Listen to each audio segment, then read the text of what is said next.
Então, dor no joelho, na atenção primária, a principal causa e mais comum de todas, ainda mais se for velhinha, gonartrose, ou artrose no joelho.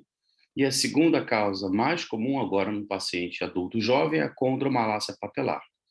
Então, esses dois tópicos vocês têm que saber. O resto é opcional, mas esses dois não têm opção. Tem que saber artrose no joelho e condromalácia patelar, porque isso é que vai contabilizar por 80% ou mais dos atendimentos de vocês. Então, o resto, nós vamos ver, e vocês vão ver que são muito simples, são desordens inflamatórias. Sendo desordens inflamatórias e estando na atenção primária, é muito provável que vocês peguem esses pacientes na fase aguda.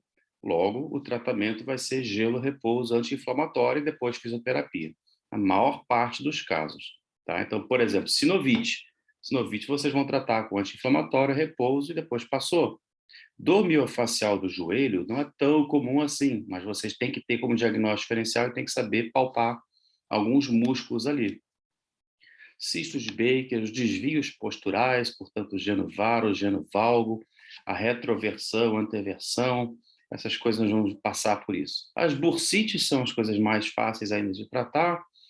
Aí vem as coisas menos comuns, como na criança, síndrome de Osgood-Schlatter, atendi essa semana um caso, depois de anos, né? Tendinite patelar, banda iliotibial, atendi mês passado um caso. Síndrome da plica medial, acho que hoje, até hoje, atendi 2 casos em toda a minha vida. Isso é interessante, os critérios de Ottawa, são critérios de radiografia no trauma de joelho. Isso vai ser útil para vocês. Mas como trauma de joelho raramente chega para a gente, não vai ser tão comum da gente ver. E, infelizmente, aquilo que a gente acha mais bacana de fazer as manobras semiológicas para diagnosticar as lesões dos joelhos é o que menos aparece para a gente. Então, as lesões ligamentares, dos cruzados, dos colaterais e as lesões meniscais. Tá? Bom, então, tendo dito isso, foi feito um preparo, vamos começar com um caso clínico só para problematizar nossa aula de artrose. Então, aqui eu peguei um caso que eu inventei, tá? Mas baseado no nosso dia a dia. Tem uma senhora natural do Nordeste, idosa, viúva, diabética, hipertensa, obesa, sedentária, com artrose nos 2 joelhos e muita dor. Então, a Dona Maria, né? Dona Maria veio do Nordeste para cá, viúva, ela tem hipertensão, obesidade, diabetes, sedentária, tem uma síndrome plurimetabólica e tem artrose nos 2 joelhos. Ela trabalha como faxineira, então serviços gerais, mora nesse atual endereço há mais ou menos um ano, e olha só, as pequenas dicas, né? Se sente muito só e sofre com saudade da família que mora no Nordeste. Primeiro eu vou passar o caso, depois a gente vai identificando passo a passo. Recém-diagnosticada com fibromialgia e depressão no pronto-socorro, está usando sertralina e Rivotril há mais ou menos 2 meses, dificuldade para trabalhar devido às dores em ambos os joelhos. Quem nunca viu um caso desses, né? Por conta disso, faz uso diário de nimesulida, paracetamol há 3 meses. Eu já peguei uma paciente que tomava Dorflex há 1 ano, todos os dias. Ela conta que já caiu algumas vezes na rua porque suas pernas falharam. Tem muito medo de andar de ônibus, que é o degrau muito alto para o embarque e o desembarque. No exame, você identifica uma grande deformidade no joelho, sugestiva de artrose. Tem muita crepitação na movimentação, dá para escutar o creque-creque do joelho. O movimento de flexão e extensão é doloroso e ela possui um geno-valgo importante. Para quem não lembra, geno-valgo é aqueles joelhos em X, né? O valgo não cavalga. Então, os joelhos que encostam no outro e os pés estão afastados. Então, agora vamos revisar esse caso item por item. O que é importante lembrar daqui? Idosa, viúva, portanto, uma rede social de apoio pobre, fraca, ruim, né? Ela vem de outro estado. Então, nesse caso aqui, eu estou no sul do Brasil. Se vocês estão no Nordeste agora, entendam que ela está em outro lugar. Mas a ideia é uma paciente que veio de um estado longe e que está sozinha lá. Ela é hipertensa, diabética, obesa, portanto, já tem por si só os seus fatores de risco. Ela é sedentária e trabalha com serviços gerais. Aí eu sempre dou um exemplo. Para as minhas pacientes que fazem lesão por esforço repetitivo e as famosas tendinopatias crônicas, eu comparo com o jogador de futebol. O jogador de futebol treina 6 a 8 horas por dia, todos os dias, fazendo musculação, treino de explosão, alongamento e fisioterapia para aguentar uma partida de 90 minutos. E aí eu falo, e a senhora, Dona Maria, que trabalha 8 horas por dia e não faz nenhum preparo físico, como que seu corpo vai aguentar? Então, ainda mais se é sedentária, obesa e idosa, né? Então, trabalhar com serviços gerais é muito complicado. E o fato de ser autônomo é mais um fator de risco, porque não adianta dar atestado médico para ela, porque se não trabalhar não ganha dinheiro. Se não ganhar dinheiro, não tem comida. Então, tem que trabalhar de qualquer jeito. E aí vai trabalhar com dor e faz lesão em cima de lesão. Mora mais ou menos um ano, olha aqui, sente muito só e sofre com saudade. O sofrimento psíquico aumenta a intensidade da sensação de dor. Então, dor, segundo a Sociedade Internacional para Estudos da Dor, é uma sensação a um estímulo, que pode ser tátil, térmico ou químico, e ele é percebido de forma negativa, e pode ser associado a um dano tecidual real ou potencial. Portanto, não necessariamente eu preciso ter uma lesão em algum tecido. Basta eu imaginar que eu estou com aquilo que já provoca dor. As dores da depressão, da fibromialgia, têm muita relação com o emocional, ou seja, quando eu estou deprimido, a dor que eu tinha da minha tendinite vai ser pior, a depressão dói mais. Um dos principais sintomas de depressão é dor, então a gente sempre tem que levar em consideração a questão do emocional na avaliação integral de alguém com dor, tá? Recém-diagnosticada com fibromialgia e depressão no pronto-socorro. Gente, pronto-socorro não se faz nenhum diagnóstico desse assim. Eu fui 6 anos emergencista no Rio de Janeiro, no Miguel Couto, eu conheço muito bem a realidade de um pronto-socorro movimentado. Você tem ali, no máximo, 5 minutos para cada paciente. Não tem como você colher uma história de uma forma adequada. É apagar incêndio. Quanto mais fazer um diagnóstico complicado, como fibromialgia ou depressão, né? Então, não consideraria esses dois diagnósticos e tomaria muito cuidado com as medicações.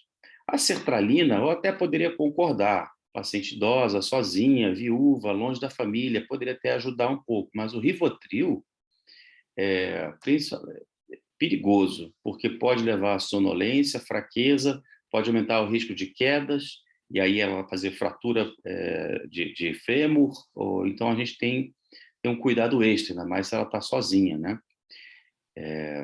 Tem mais, está tomando há 2 meses, então, se o Rivotril é para ansiedade, é melhor aumentar a dose da sertralina do que tascar o Rivotril. Bom, dificuldade para trabalhar devido às dores em ambos os joelhos. Por conta disso, faz uso diário de nimesulida. Gente, anti-inflamatório em paciente idoso, grande risco de fazer uma hemorragia digestiva. Anti-inflamatório em paciente diabético, grande chance de fazer lesão renal. E aí depois tem que ver a dose que ela está tomando, né? Porque muita gente faz dose abusiva, toma mais do que a dose máxima. E aí, por tanto tempo prolongado, assim, com muito risco aqui no meio, tá? Então, essa paciente está mal medicada. Caiu algumas vezes na rua porque as pernas falharam. Olha que outro fator de risco. Então, a gente tem que tratar a pessoa das dores dela e tem que prevenir complicações. Se isso daqui já está dizendo que ela está num risco altíssimo, se ela cai sozinha porque as pernas estão fraquejando, essa pessoa tinha que estar pelo menos andando com uma muleta, uma andadora, ou não deveria estar andando, deveria estar inserida no programa de fisioterapia para fortalecimento muscular. Tem medo de andar de ônibus, porque o degrau é muito alto para embarque e desembarque. Aí eu concordo. Ele é alto o desembarque, ele é alto o degrau, até para pessoas que não têm problemas com os joelhos, ainda mais para uma pessoa idosa com dor no joelho e com instabilidade nas pernas, né? Então, andar de ônibus para ela é algo realmente muito perigoso. Então, o exame grande de deformidade anatômica grosseira, então já tem a grande dica aqui, o problema maior dela é a artrose, tem crepitação na movimentação, ou seja, essa articulação já deve ter desgastado tudo que tinha para desgastar, movimento doloroso, e aqui já diz para a gente, a pessoa que realmente está com muita, como é que se diz?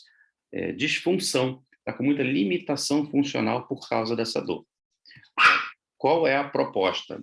A proposta, quando a gente pega um caso complexo, com tantas dificuldades, com tantos problemas como esse, perdão, é a gente fazer uma reunião com a equipe e tentar fazer um brainstorm. No brainstorm, que é uma estratégia de solução de problemas complexos, primeiro, são etapas. Primeiro, todo mundo pega e joga as ideias que vieram na mente. Joga e começa a escrever no quadro negro. Bota todas as ideias, não importa se faz sentido, se é loucura ou se não é. Ah, eu acho que ela deveria usar arnica, eu acho que ela deveria fazer fisioterapia, eu acho que ela deveria ir para a academia do idoso, eu acho que ela deveria fazer acupuntura, eu acho que ela tem que usar sei lá, óleo de cannabis, não interessa, bota todas as ideias que surgirem para manejo daquele problema no quadro e depois começa a conectar, olha, essa ideia junto com essa serve para resolver esse problema. E aí vocês começam a montar um plano terapêutico singular, certo? Então, no curso presencial, a gente costuma fazer disso uma estação de treinamento, onde a gente separa a turma em grupos, cada grupo vai elaborar um plano terapêutico singular para essa paciente com base nisso. O objetivo é avaliar e quantificar o impacto da artrose na vida dessa pessoa. Por que isso? Pensem, a gente está cuidando de uma Dona Maria, como todos nós temos um caso parecido como esse, e a gente vai propor uma intervenção para ela. Daí a gente quer saber se essa intervenção foi eficaz ou não. A gente vai precisar comparar o antes com o depois. Então, eu tenho que ter uma figura, tem que ter uma foto do antes para depois ter uma foto do depois. Como que eu vou representar essa foto? De que forma eu posso quantificar essa artrose antes e depois? Aí tem várias formas diferentes. E em cima disso a gente vai elaborar o plano de cuidado da pessoa, tá? E depois cada um apresenta, isso é uma atividade bem rica e bem interessante. Mas a ideia toda é chegar nisso daqui, na abordagem integral. Então, o que a gente quer avaliar? São várias coisas, não é só tratar a dor. Então, o objetivo da abordagem integral, que é um dos pilares da medicina de família, da atenção primária, é não focar só no problema, mas na questão como um todo. Então, avaliar o estilo de vida dessa pessoa e o impacto na vida que ela está tendo. Nós já vimos no caso clínico que está atrapalhando. Ela tem dificuldade de andar de ônibus, ela está longe da família, ela está triste porque está sozinha, está isolada. E o que poderíamos fazer nesse caso? Na atenção primária, no posto de saúde? Quem sabe inserir ela num grupo de, sei lá, num grupo de rendeiras, num grupo de fuxico, num grupo de conversa, essas atividades em grupos que a gente faz de atenção primária para socializar ela, né? Com relação à experiência da doença, só um instantinho, gente.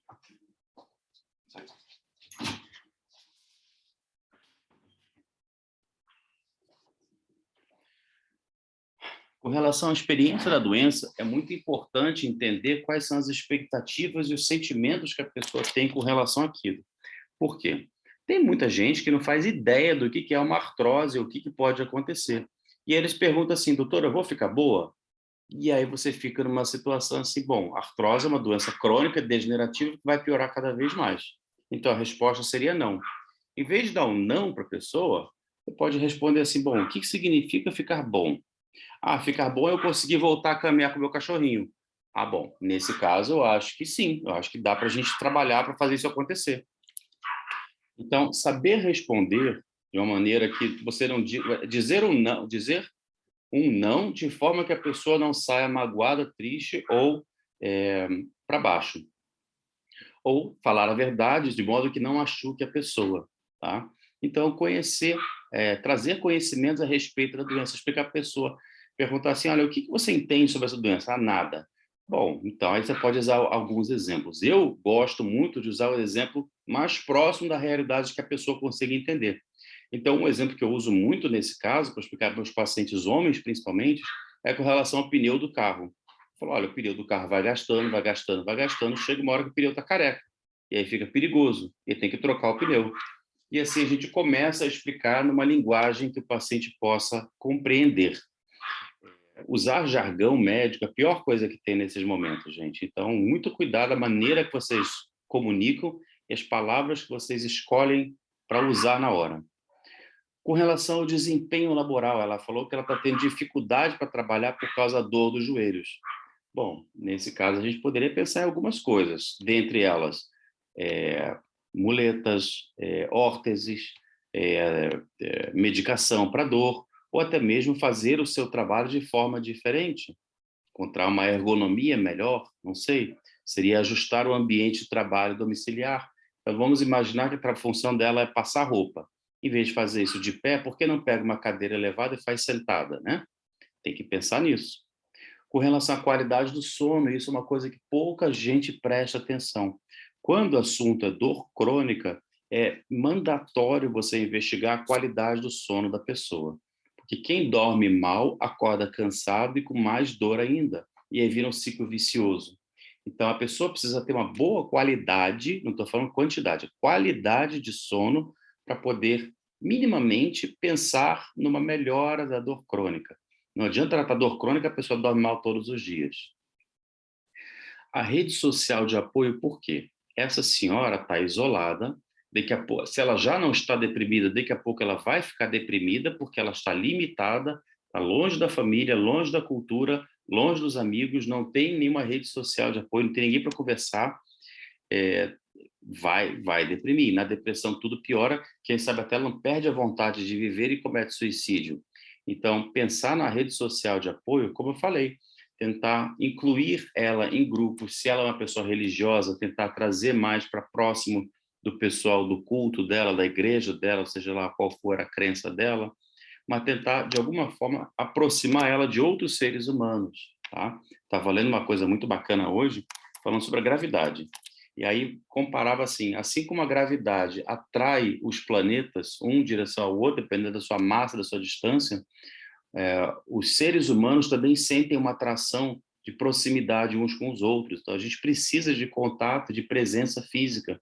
Não é à toa que na pandemia tanta gente começou a ter crise de depressão e ansiedade, porque sentiu falta desse contato físico e da proximidade humana, né, de uma aglomeraçãozinha. Bom, continuando aqui. Pesquisador em outros locais. Então, por exemplo, ela tem aquela artrose que é grave, mas de repente a dor dela é por causa de um ponto gatilho no músculo vasto medial. De repente aquela dor dela é porque ela tem, sei lá, uma escoriação grande naquele, tem uma úlcera venosa crônica na perna dela e quando pisa machuca, não sei. Tem que pensar em outras causas que estejam provocando dor nela e tratar essas outras dores, tá? A motivação para o exercício. Você pega uma senhora de 72 anos de idade, viúva, mora sozinha, no alto do morro, e trabalha com dor, vive com dor, não tem nada para fazer, qual a motivação que ela vai ter para fazer alguma atividade física, né? Se você vira para ela assim, não, tá, mas você tem que fazer atividade física, tchau. E a pessoa fica olhando para a parede assim, como é que eu vou fazer atividade física? Eu não tenho nem dinheiro para comprar pão. Mas, de repente, a gente pode ter uma solução simples, como, que tal adotar um cachorrinho? Né? O cachorrinho vai fazer companhia, ela vai levar o cachorrinho para passear, são duas coisas que a gente consegue resolver de uma vez só. Ela vai ter companhia, o carinho de bichinho desse, quem tem cachorro sabe o que eu estou falando, eu posso falar que eu tenho 7 cachorros, então ele só traz alegria para a vida da gente. Então, vai fazer companhia e ela levando ele para passear, bem uma hora está saindo de casa, está caminhando um pouquinho. Se ela tem uma artrose grave como essa, nós, como médicos, devemos saber que é uma candidata à cirurgia para colocar uma prótese nesse joelho. Se ela vai passar por uma cirurgia, temos que ter uma avaliação pré-operatória. O que significa isso, Alexandre? Se a diabetes e a hipertensão não estiverem compensadas, ela não vai operar nunca. Se ela estiver obesa, não adianta operar e colocar uma prótese de joelho. Então, a gente já pode começar a avaliar e trabalhar em cima dessas questões para prepará-la para o que está por vir. Nós já sabemos, nós não precisamos dar a notícia logo na primeira consulta, mas a gente pode aproveitar aquela consulta e abordar o assunto. Como é que está a sua diabetes? Como é que está a pressão? E sua alimentação, como é que vai? Né? E, em cima disso, prevenir quedas, né?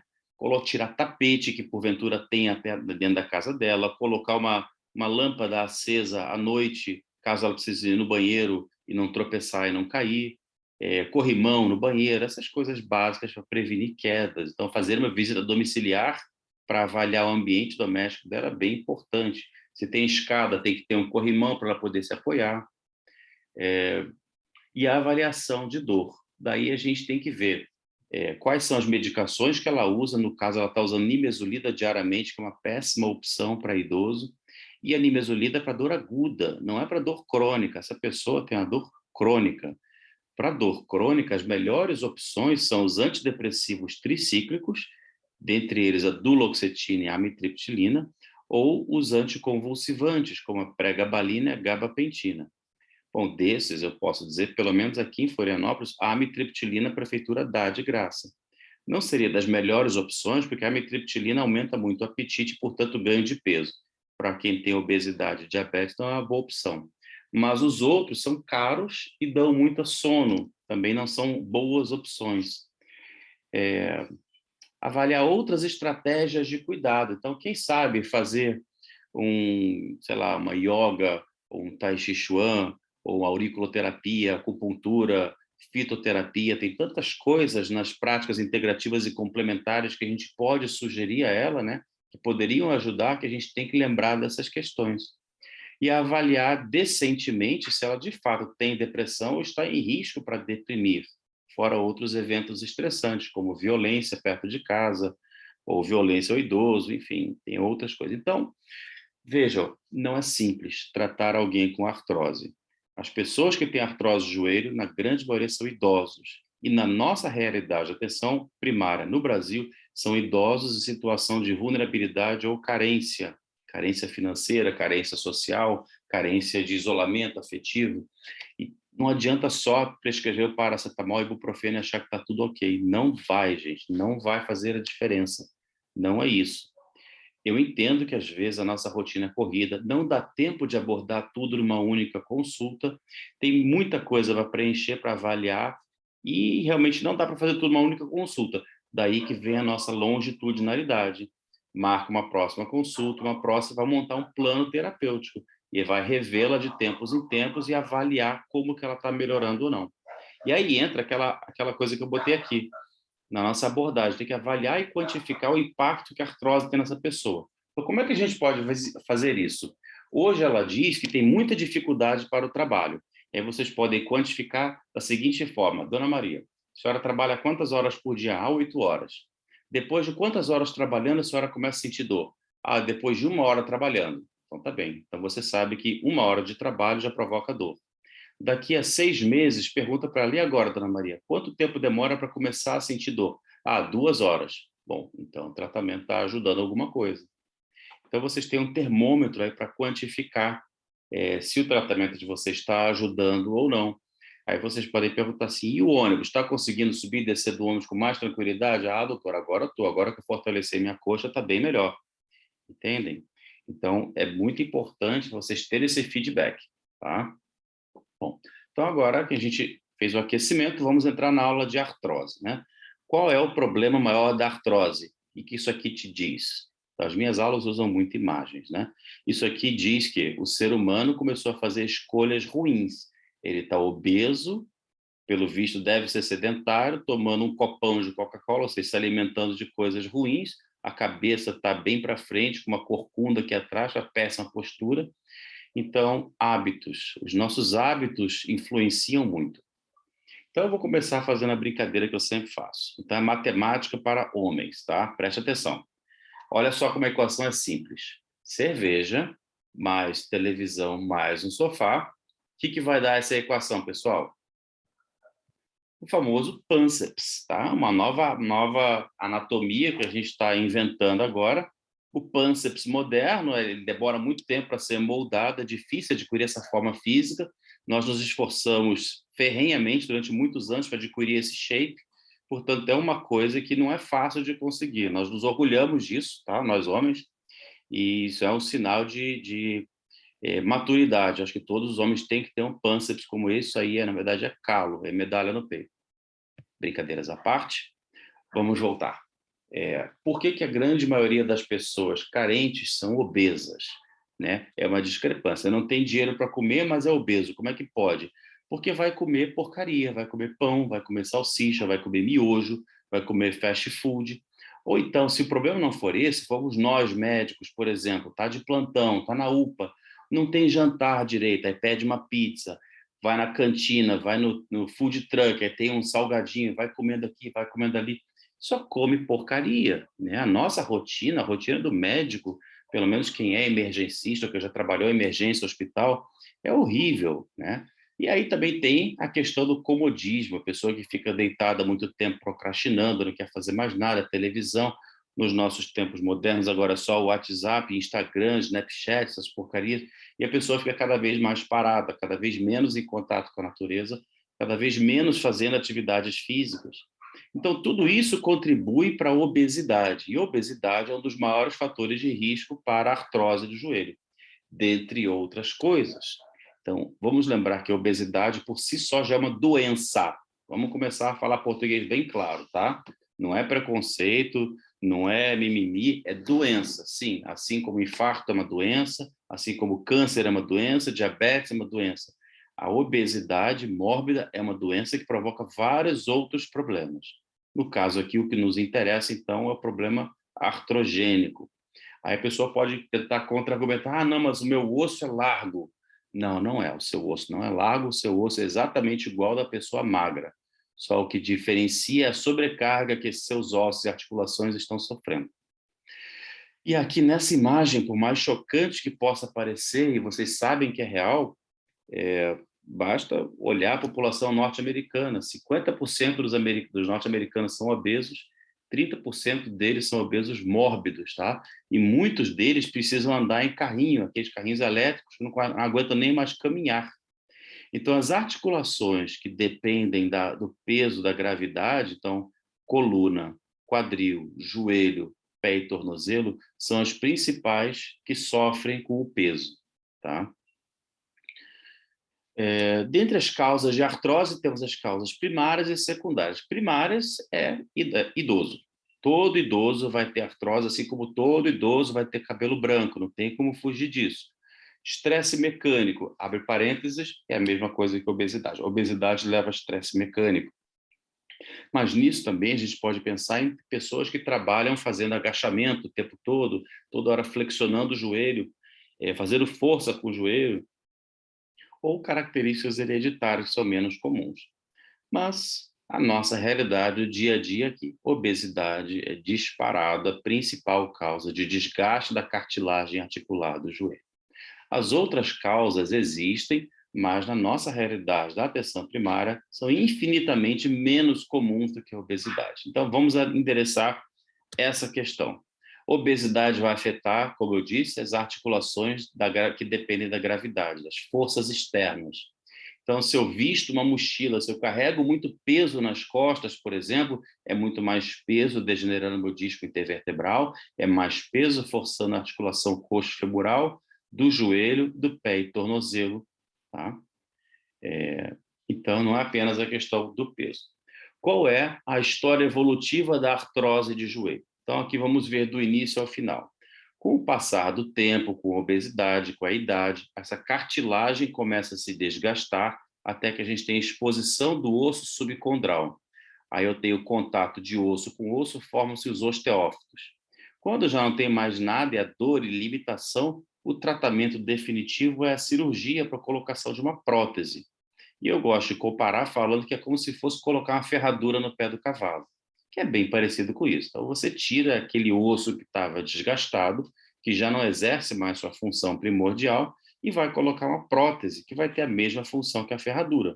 Vai proteger o impacto de um osso contra o outro.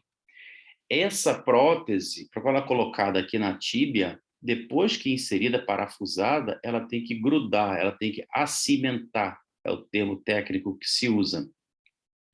E para que esse processo funcione bem, aconteça bem, é necessário que a pessoa tenha perdido peso. Se a pessoa coloca uma prótese pesando 300, 400 quilos, isso daqui não vai adiantar de nada, tá?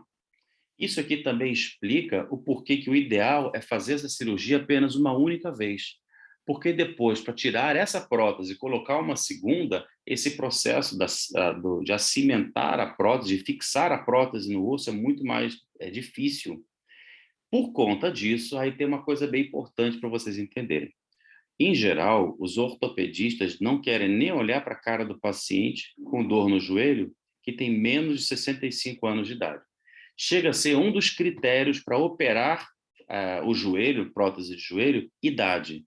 Porque se ele colocar com 50, quer dizer que aos 65 ele vai ter que trocar. Essas próteses têm uma meia-vida de aproximadamente 15 anos, nas condições normais de temperatura e pressão. Se esse paciente é obeso, não faz exercício, essa prótese vai durar muito menos. Se eu tenho que fazer a cirurgia, o ideal uma única vez, quanto mais para frente, melhor. Então, se ele fizer a cirurgia aos 80 anos, por exemplo, significa que aos 95 ele teria que trocar. Mas aos 95, o paciente é muito pouco ativo, salvo raríssimas exceções, e já não seria mais um problema. Então, a idade é um fator de risco, tá? O que acontece? O processo evolutivo do desgaste, figura do Netter, tá? A gente tem aqui um estágio normal, aqui a superfície condral, portanto, cartilagem, o osso subcondral, tá? De uma articulação coxo-femoral, por exemplo. Com o passar do tempo e da pressão, a superfície condral começa a se desgastar, o osso subcondral começa a calejar, começa a ficar espesso, e a gente vê isso na radiografia como uma linha branca, bem aqui nessa região. Passando-se mais algum tempo, a gente agora pode olhar que tem uma diminuição do espaço articular, já podemos ter pedaços de cartilagem flutuando dentro da cápsula articular, fazendo a famosa crepitação. Nós temos aqui um osso subcondral bem espesso. Isso vai ser visto como uma linha branca bem grossa aqui na linha articular. Já no estágio final, onde eu tenho um colapso articular completo, eu tenho o osso subcondral muito espesso, eu não tenho praticamente cartilagem nenhuma, eu tenho exposição do osso subcondral, eu posso encontrar cistos subcondrais. Então, essas são as alterações radiográficas da artrose em qualquer articulação. Vamos entender um pouco da fisiopatologia da artrose. Então, os condrócitos, sob a ação da interleucina 1, vão ativar a colagenase. E a colagenase está ali para degradar o colágeno. Então, a gente não quer que isso aconteça. Então, a gente quer, de alguma forma, inibir essa interleucina 1, para diminuir a ação da colagenase e diminuir a degradação do colágeno. Muito bem, nós temos duas medicações, uma delas a diacereína, e a outra delas o Arpadol, o Arpagophyton procumbens, que é um fitoterápico, o isosaponificável do abacate, uma coisa assim. Essas duas medicações têm ação de inibir a interleucina 1, portanto, de diminuir a degradação do colágeno. Agora, raciocinem comigo, isso aqui só vai funcionar, só vai ter utilidade se a gente pegar o paciente numa fase onde ainda exista cartilagem. Se eu pegar o paciente numa fase como essa, que não tem mais cartilagem, não faz sentido eu impedir a ação da interleucina, não adianta, não tem mais nada, já acabou o colágeno ali, certo? E a glucosamina? A glucosamina serve de substrato para a síntese do colágeno. Então, também, não adianta prescrever isso para quem tem um grau avançado de artrose, um colapso total da cartilagem, da articulação, com exposição do osso subcondral e ausência de cartilagem. Tá? Então, essas medicações elas podem ser úteis na diminuição da velocidade de progressão ou de degradação dessa superfície condral. Tá? Temos ainda na articulação uma cápsula que envolve toda a articulação e dentro dela é rica em líquido sinovial. Então, a cápsula sinovial cheia de líquido sinovial, cuja função é aumentar o espaço articular e evitar o choque de um osso com o outro. Com o passar da idade, com o tempo, esse líquido sinovial pode desgastar, pode sumir, pode diminuir, e a gente tem o choque de um osso contra outro. E aqui já tem uma intervenção que é interessante comentar, que é a infiltração de ácido hialurônico. O ácido hialurônico é uma substância hidrofílica, ele puxa líquido ali para dentro. Então, é como se eu fosse encher o pneu. Joguei o ácido hialurônico, vai encher de líquido aqui dentro, vai afastar um osso do outro, diminui o choque, alivia bastante a dor. Tá? Tem algumas preparações comerciais, o que eu conheço, mais conhecido é o Synvisc, tem excelentes resultados, a pessoa geralmente fica melhor da dor ou diminui a sintomatologia por uns 6 meses, depois teria que aplicar de novo. É um tratamento paliativo que não vai corrigir o problema, vai trazer conforto ao paciente. As desvantagens são o preço, que é bem caro, e você precisa saber fazer uma infiltração articular, né? Qualquer um que sai metendo uma agulha dentro de uma articulação. Tá? No caso da inflamação dessa cápsula sinovial, nós vamos ter uma sinovite. Então, nada mais é do que o edema da articulação, e o edema, como é inflamatório, vai ter todos os sinais flogísticos: dor, rubor, calor e edema. Como qualquer reação inflamatória aguda, a gente vai tratar uma inflamação aguda com anti-inflamatórios, gelo e repouso. Então, isso daqui é tipicamente a história clássica. A avózinha recebeu a filha com os netinhos no final de semana em casa e ficou brincando de cavalinho com os netinhos o final de semana inteiro. Enquanto estava ali brincando com os netinhos, não sentia dor nenhuma. Domingo à noite, os netinhos foram embora para casa, e aí, segunda de manhã, ela acorda com esse joelho que é uma bola. Está doloroso, está quente, está inchado, e ela não sabe o que aconteceu. Aí você conseguiu buscar essa história dela, você tá, deve ser uma sinovite. De qualquer forma, uma reação inflamatória aguda. Como é agudo, vale a pena um curso terapêutico com anti-inflamatórios. Se é idoso e tem risco de sangramento, melhor usar os anti-inflamatórios inibidores específicos da ciclooxigenase 2, como, por exemplo, a meloxicam é uma boa opção, entre vários outros. Então, das modalidades de tratamento, tá? Nós vimos, então, a abordagem integral, que a gente tem que ver desde a qualidade do sono, do humor, rede de apoio social, tratamento farmacológico, tratamento de outras condições dolorosas, e então as modalidades de tratamento. De medicamentos farmacológicos, o paracetamol e o ibuprofeno não são necessariamente os melhores, eles são apenas os mais estudados. Em uma meta-análise que saiu, se eu não me engano, em 2014 ou 2016, eu não me lembro agora, comparando a eficácia, a melhora da dor na artrose de joelho com anti-inflamatórios diferentes. Essa meta-análise concluiu que não existia um anti-inflamatório superior ao outro. O que existia é o paciente que tem efeitos colaterais com um e não tem com o outro. E eu faço uma comparação aqui. É igual ao anticoncepcional nas mulheres. Tem mulheres que se dão bem com Diane, tem mulheres que se dão bem com, sei lá, com Mesigina, tem mulheres também com... Cada anticoncepcional vai reagir diferente em cada mulher diferente. Então, a mesma coisa os anti-inflamatórios. Não é que um é superior ao outro. Então, como é que você vai escolher? De preferência, pergunta ao paciente, qual o anti-inflamatório que você já usou e se sentiu bem? E começa por aí.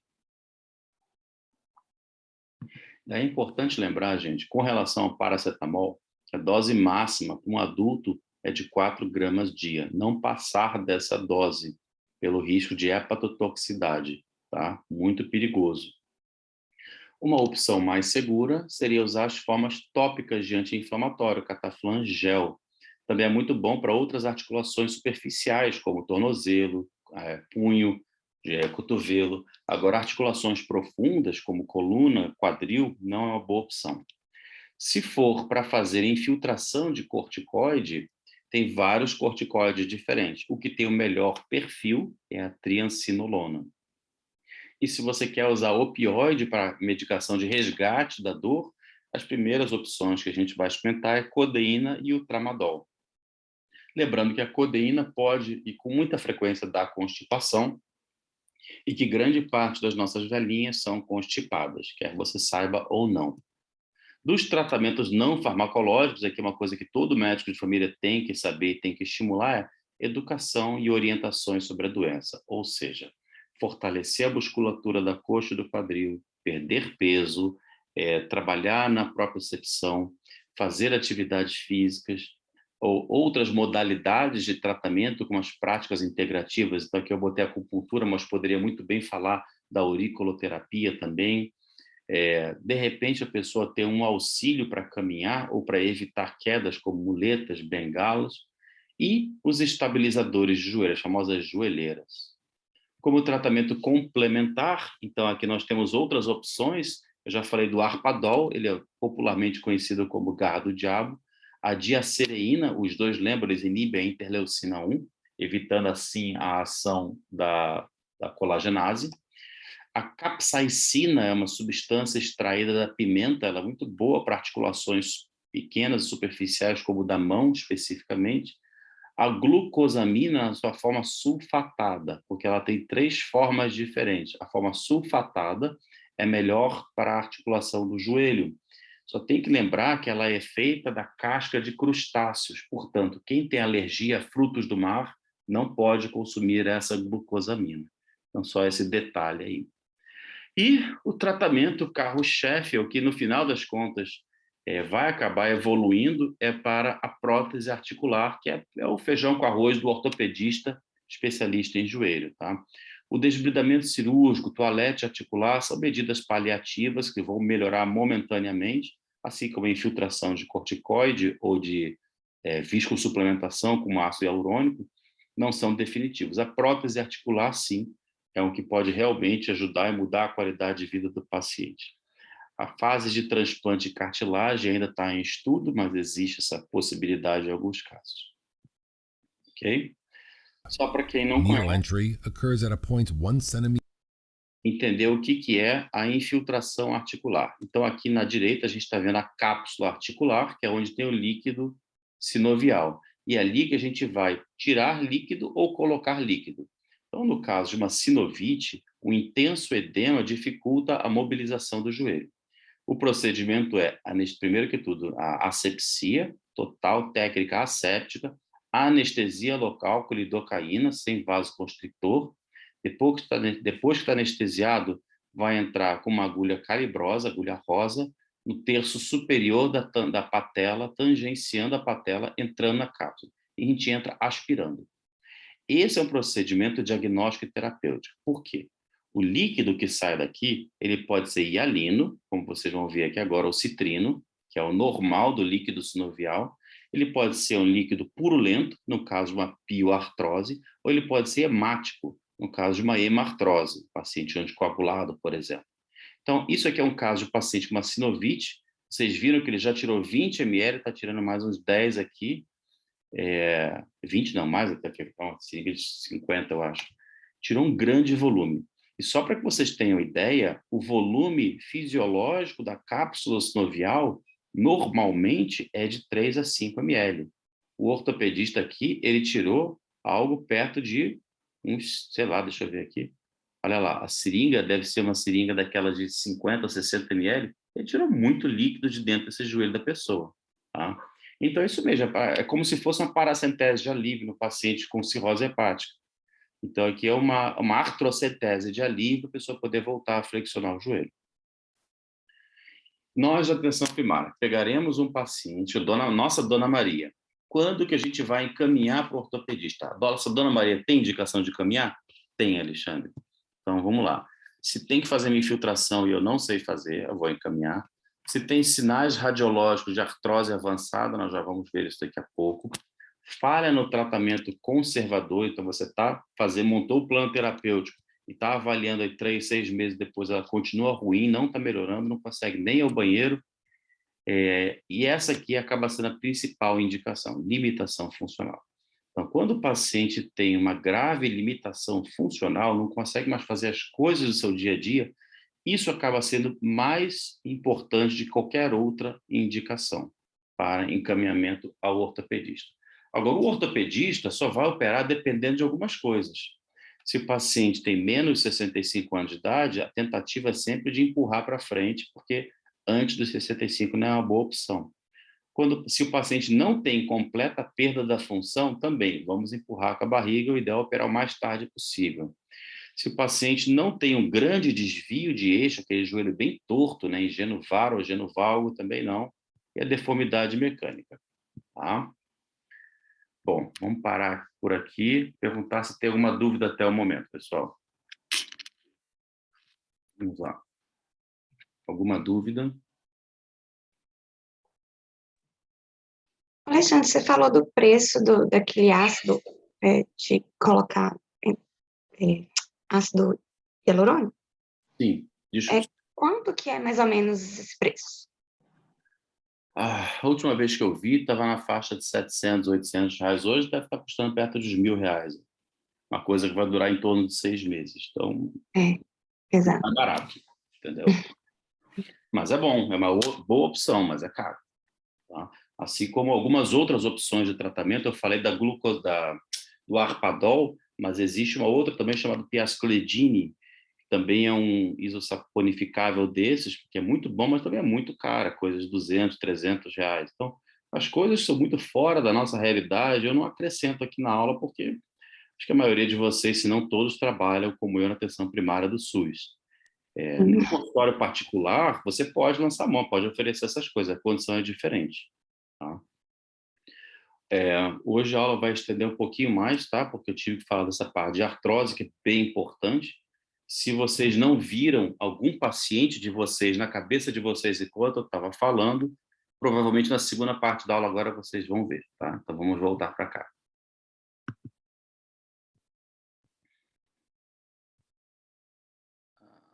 Aqui. Bom, a parte que fala sobre síndrome dolorosa patelofemoral, eu já gravei uma aula inteira sobre isso, está gravada no YouTube. Quem não assistiu, eu vou colocar disponível de novo, porque esse assunto é extremamente importante. Então, a condromalácia patelar merece uma aula inteira só para ela, assim como a artrose merece uma aula inteira só para ela. Então, não vou falar sobre condromalácia aqui agora, porque a aula já está gravada, eu vou só botar disponível para vocês assistirem depois. Assistam, é muito importante. Vou passar disso aqui e vamos seguir em direto para a próxima etapa,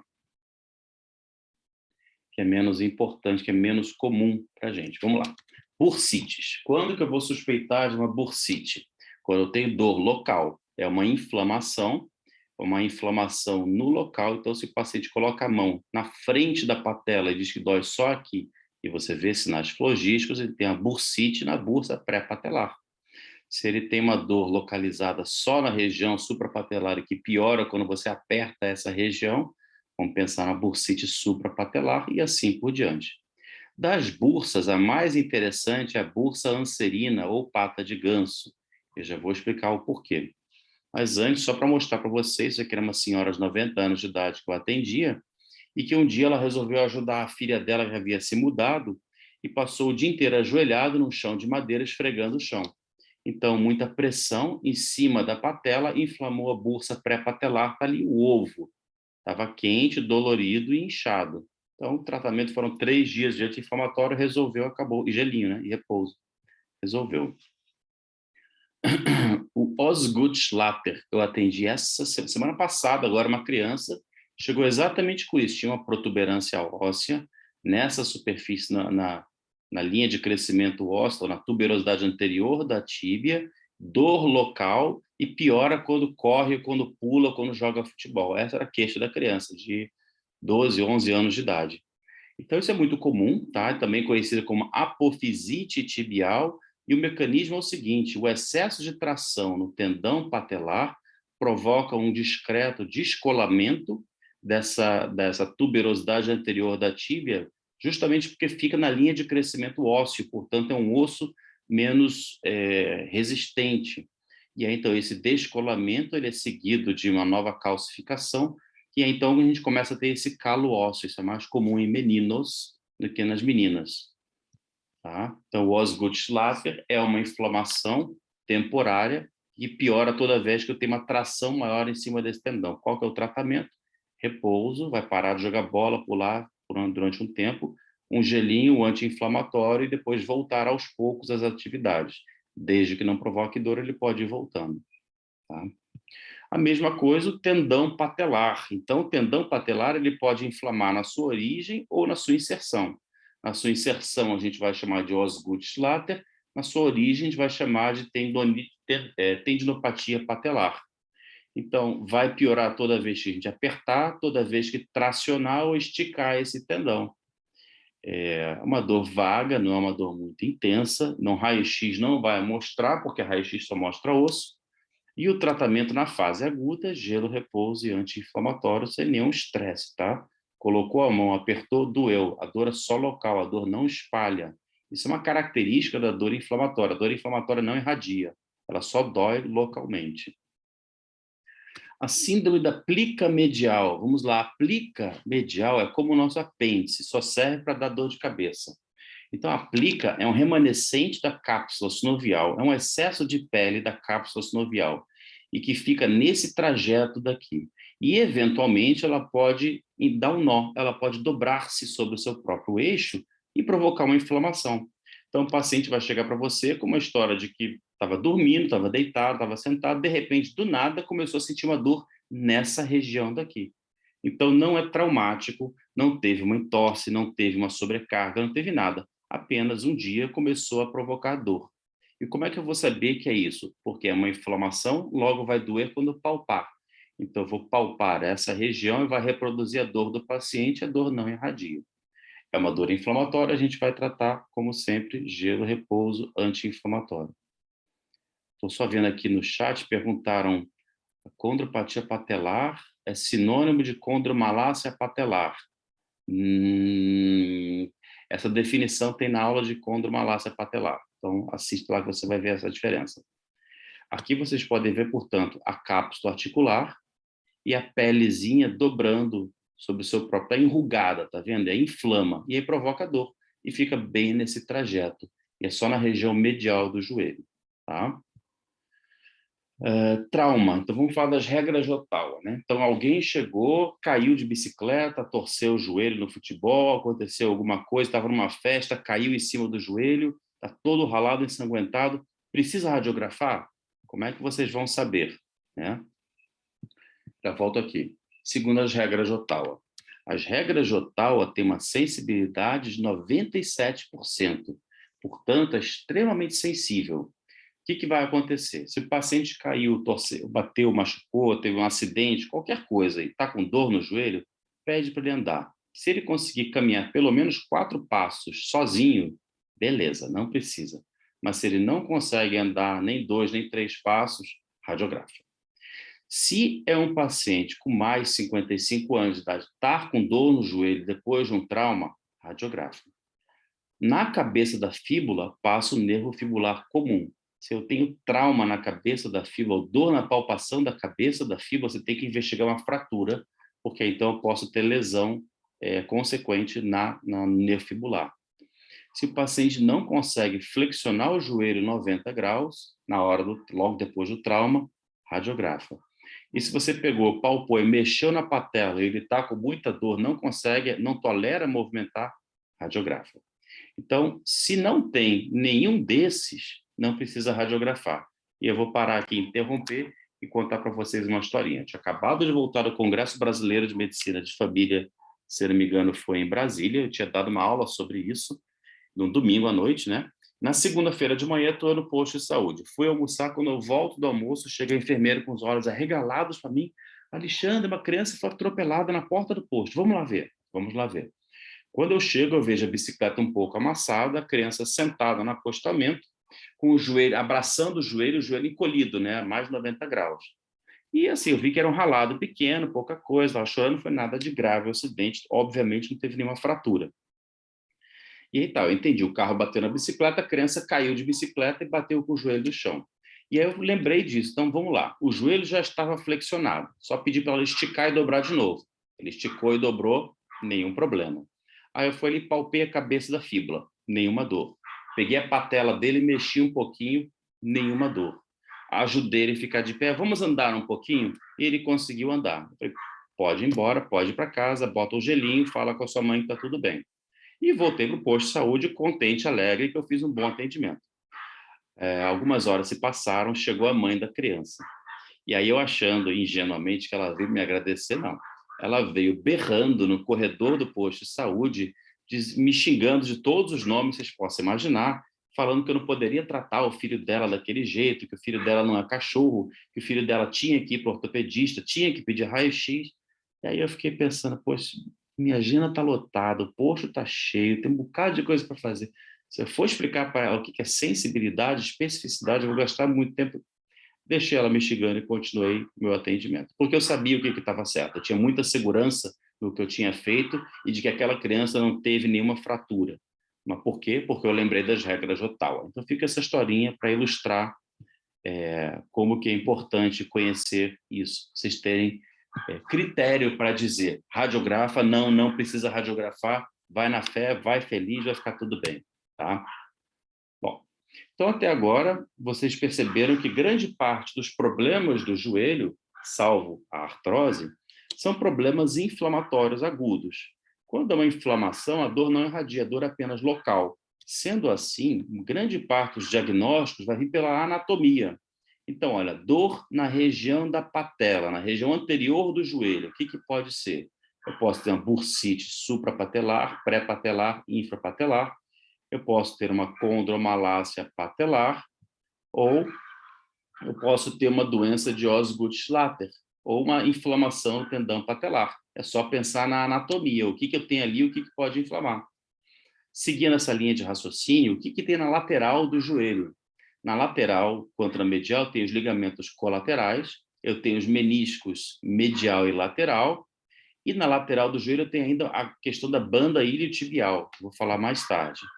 Então, na região medial, a mesma coisa, eu tenho menisco, eu tenho ligamento colateral medial e eu tenho a bursa da pata de ganso.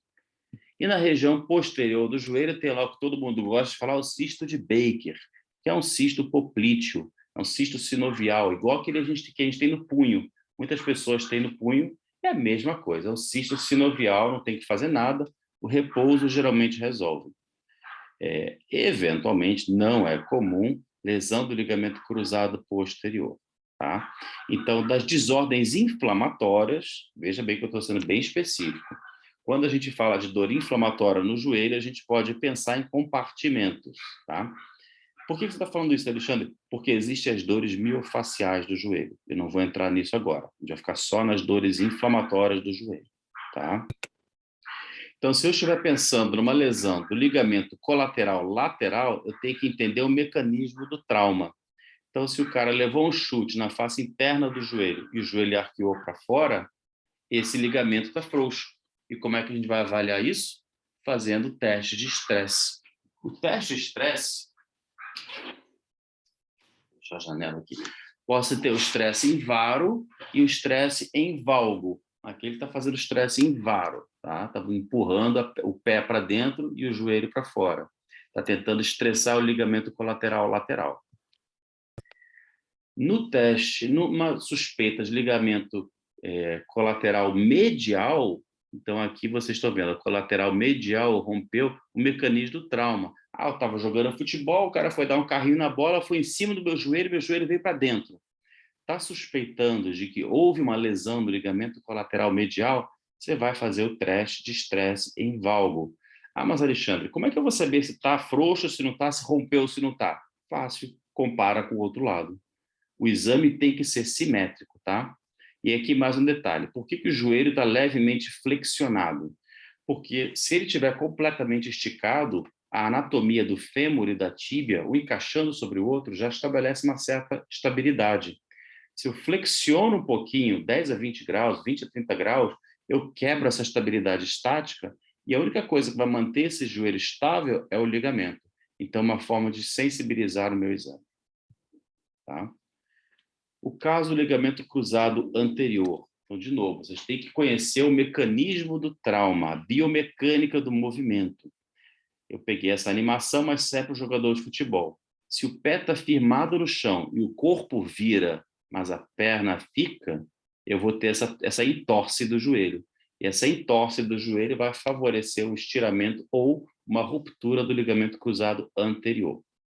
Essa é uma lesão séria, porque ela sangra muito, provoca muito edema, e por conta disso, dessa ruptura, esse joelho fica frouxo. O paciente diz que o joelho está falseando, ele está meio que saindo do lugar o tempo todo.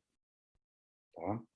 Então, vamos aqui ver uma representatividade, uma lesão do ligamento cruzado anterior. O que acontece? Se eu vier aqui, cortei, o ligamento cruzado anterior, a ausência dele permite que a perna se desloque para frente. Então, a anteriorização da perna acontece pela lesão completa do cruzado anterior. Então, disso já dá para deduzir como é que funciona o teste da gaveta anterior. É você firmar, você vai ancorar o pé do paciente na maca e você vai abraçar a perna dele e puxar. Porque se tem a lesão do cruzado anterior, na hora que você puxar, a perna vai vir para frente. Um outro teste que é semelhante, a diferença é que nesse teste, o teste Lachman, você não vai ancorar a perna, o pé do paciente, deixa o pé frouxo, deixa o pé solto. E você quer, de novo, agora puxar a perna para frente para ver se ele está solto ou não. Esse teste, ele é mais sensível e mais específico do que o teste da gaveta, é um teste melhor. E o que você está procurando durante o exame físico? Essa sensação de que está esticando o ligamento, está chegando até um ponto final. Se você faz um movimento e sente que ele está frouxo demais e que não tem nada segurando o movimento, aí você vai suspeitar de uma lesão completa, tá? Percebe que mexe um pouquinho.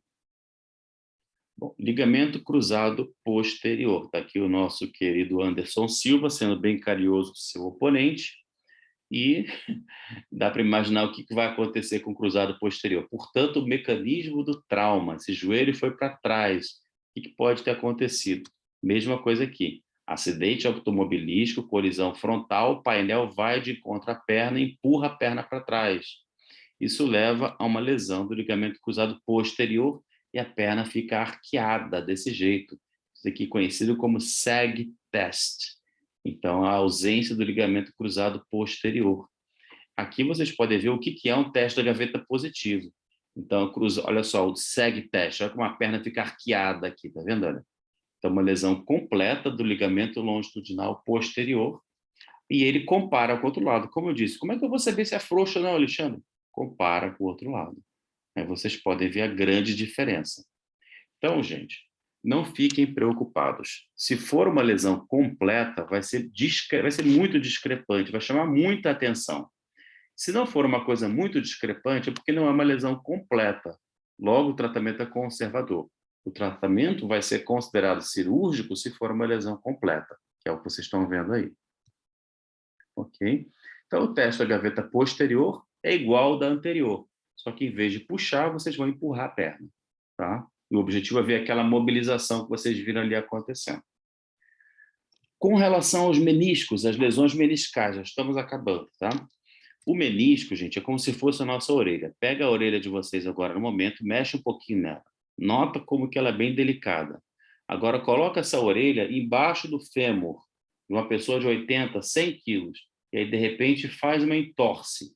Então, nas entorses de joelho, a gente pode ter um rasgo nesse menisco. Esses rasgos podem ser de várias formas diferentes. Um rasgo radial, oblíquo ou longitudinal. Esses longitudinais podem fazer com que essa aba aqui de dentro vire para dentro, fazendo um mecanismo de alça de balde. E é isso que provoca a sensação de que o joelho está trancando ou está travando. Tá? Então, as lesões meniscais têm que ser reparadas, porque esses pedacinhos que estão soltos aqui ficam balançando para lá e para cá quando o joelho dobra e estica. E é isso que a gente vai tentar palpar no exame físico. Então, o teste visa nada mais, nada menos do que você expor aquele menisco. Então, você vai flexionar ao máximo e vai girar a perna, vai girar a tíbia, para que o platô tibial... Deixa eu voltar aqui. Você quer girar essa parte daqui, de modo que você consiga colocar, expor parte desse menisco aqui para fora. Então, quando eu vou girar essa perna, esse menisco aqui vai ficar mais palpável. Opa, perdão. E é justamente aqui, olha, peraí. Aqui. Vou rolar o vídeo. Ele palpa a linha articular e aí faz o estresse de rotação da perna e depois só estica. Porque nesse momento, esses dedos daqui devem sentir um estalido palpatório, tá? Eu garanto a vocês que na prática, ao vivo, ali é muito mais fácil de entender isso do que vendo o vídeo, tá? Então, ele testou o menisco medial, agora o menisco lateral vai palpar a linha articular com os dedos, vai rodar a perna internamente e depois vai esticar o joelho. Nesse esticar é que deve esperar de sentir um clique ou um estalido palpatório na ponta dos dedos dele e o paciente pode ou não referir dor. Isso é um sinal indicativo de lesão meniscal. Então, isso junto com a história do trauma, vocês vão juntar e vão pedir uma ressonância para confirmar. Para avaliar a lesão de menisco, tem ainda o teste de Apley. Esse é mais simples de fazer. Flexiona o joelho, vai colocar pressão no calcanhar em direção ao joelho. Para quê, Alexandre? Para reduzir o espaço articular e depois você vai girar a perna para um lado para o outro. Isso deve produzir dor.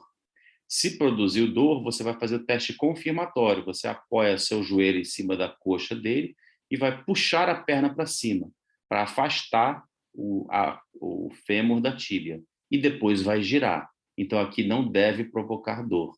Aqui, sim. Teste de Apley. A banda iliotibial, ela é uma faixa fibrosa de fáscia que passa bem em cima do côndilo lateral do fêmur. Quando eu estico e dobro esse joelho, ela fica roçando e fica batendo ali, como se estivesse batendo uma corda de violão para ela vibrar, né? E isso, quando a banda iliotibial está muito tensa, pode acabar provocando inflamação e ruptura dela, tá? Também não é muito comum, mas o principal mecanismo fisiopatológico é isso, quando você tensiona excessivamente a banda iliotibial. Em que situações? Quando treina muito a musculação, quando não faz alongamento suficiente, quando começou a fazer um treino diferente, não estava acostumado. Então está aqui a banda iliotibial, ela vem aqui do ilíaco e desce até lá embaixo e se insere aqui na tíbia, na fíbula. E ela roça bem nessa região, a dor é nessa região daqui. Então o teste é, se isso aqui está inflamado, quando eu apertar ao polegar do examinador, vai doer. E quando eu dobrar e esticar, ou seja, quando eu fizer com que essa faixa de fáscia passe em cima do osso, isso vai provocar dor. Então, olha lá, o teste é esse, é palpar e esticar o joelho. Isso provoca dor, reproduz a dor do paciente. Existe ainda esse outro teste que visa esticar ainda mais a banda iliotibial. Nada mais é do que aproximar o joelho da maca, tentar encostar o joelho da maca, tá alongando essa região toda daqui, isso vai agravar a dor do paciente aonde estiver inflamado. Certo? Bom, vou interromper aqui. Passamos um pouquinho do nosso tempo, mas eu acho que deu para dar uma visão geral dos aspectos mais importantes para a gente avaliar de dor no joelho na atenção primária. Dúvidas de vocês? Vamos lá, gente.